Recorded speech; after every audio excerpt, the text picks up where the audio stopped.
भारतीय पदार्थ विविधता और समृद्धि का प्रतीक हैं। भारतीय खाद्य अपने स्वाद, परंपरागत व्यंजनों और विविधता के लिए पूरे विश्व में प्रसिद्ध हैं। इन पदार्थों का उपयोग अलग अलग राज्यों और समुदायों में भी विभिन्न प्रकार से किया जाता है।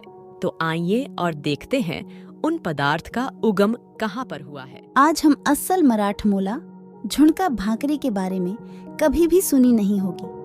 ऐसी बातें इस वीडियो के माध्यम से जानेंगे, तो ये वीडियो लास्ट तक देखिए और डेसी फ्लेवर्स की कहानी को सब्सक्राइब करना मत भूलिए।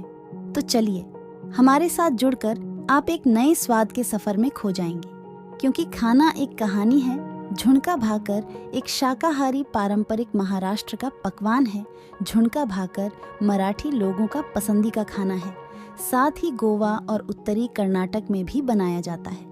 झुणका को पिठला या पिठले के नाम से भी जाना जाता है। झुणका में बेसन का आटा होता है, जिसे अर्ध ठोस पेस्ट बनाने के लिए पानी के साथ तैयार किया जाता है। इसके बाद इसे हरी मिर्च, लाल मिर्च पाउडर, हल्दी, नमक, तला हुआ प्याज, सरसों के बीज, अदरक, लहसुन, जीरे के बीज, धनिया पत्तियों को तड़का लगाकर बनाया जाता है और भाकरी के साथ पारंपरिक रूप से परोसा जाता है।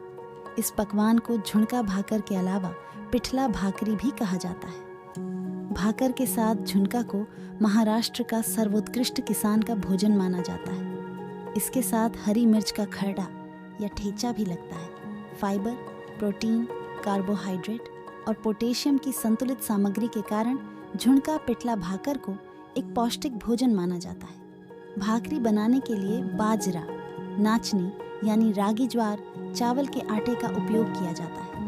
इन सभी साबुत अनाजों में उच्च मात्रा में पोषण मूल्य मौजूद होते हैं। चावल की भाकरी कैल्शियम से भरपूर होती है। चावल के आटे का पोषण से हड्डियों और कंकाल के स्वास्थ्य को बनाए रखने के लिए एक उत्कृष्ट भोजन विकल्प बनाता है। ज्वार की भाकरी से पेट तो भर जाता है, लेकिन दिल नहीं भरता। भाकरी की एक खास बात है। एक तो यह कि इसमें अच्छी पौष्टिकता होती है और यह पचने में भी आसान होती है।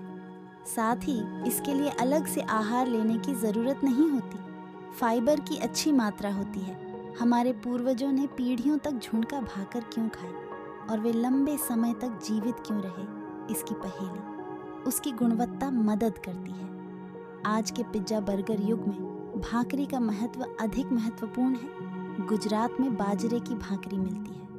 इस पर मक्खन लगाया जाता है और हरी सब्जियों और गुजराती स्टाइल में तली हुई मिर्च के साथ परोसा जाता है। वहाँ भाकरी को रोटला कहा जाता है। अब बहुत से भारतीय यूरोपीय देशों में रह रहे हैं। उनका खाना हमारे मराठमोला लोगों को पसंद नहीं है। खासकर युवा लोग मराठी खाना चाहते हैं। इसलिए अगर कोई उनके पास भारत से आता है तो वे आग्रह करते हैं कि वे भाकरी और झुणका का आटा लेकर आएं, जिससे हमारी भाकरी अब विदेशों तक पहुंच गई है। भाकरी एक पारंपरिक मराठी व्यंजन है। इसका स्वाद इतना हल्का होता है कि आप जब भी भाकरी खाएंगे तो बार बार इसका स्वाद ले सकते हैं। महाराष्ट्र में जब आप घूमने जाएंगे तो उस समय आपको झुणका भाकर ही तृप्त करेंगी। भाकरी को आमतौर पर दही, लहसुन की चटनी, पिठला, बैंगन भरता, ठेचा, हरी मिर्च और मूंगफली से बनी चटनी, हरी पत्तेदार सब्जियों और कच्चे प्याज के साथ परोसा जाता है। कर्नाटक के उत्तरी भागों में इसे भरवां बैंगन करी के साथ परोसा जाता है। अब हमें झुणका भाकर के होटल महाराष्ट्र में जगह जगह पर मिलेंगे। झुणका भाकरी को चूल्हे पर बनाया जाता है। चूल्हे पर बनाने से उसका स्वाद अप्रतिम बनता है। आपको झुणका भाकर की असली टेस्ट लेनी है तो आपको महाराष्ट्र के मराठी किसान के पास जाकर खाना होगा।